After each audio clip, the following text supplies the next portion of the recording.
I'd like to greet my brothers and sisters from Angeles.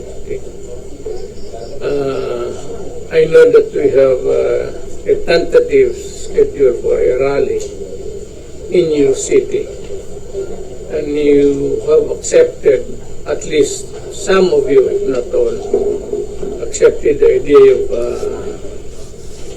having it there and listening to people. Actually, itong rally na ito, wala naman itong it's not out to destabilize government. It's not asking for the ouster of anybody, including the president. It's not about some personalities also in government.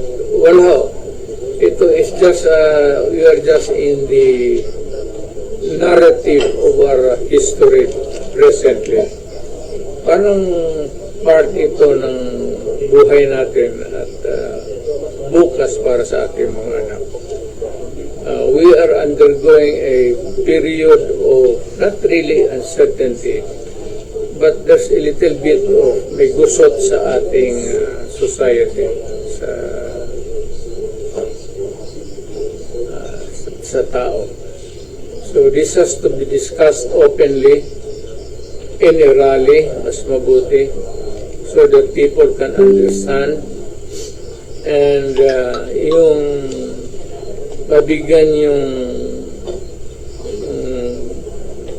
essence of freedom of speech kasi importante yan para sa tao.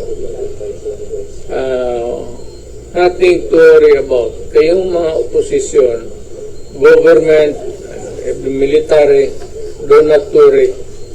We are not there to oust government.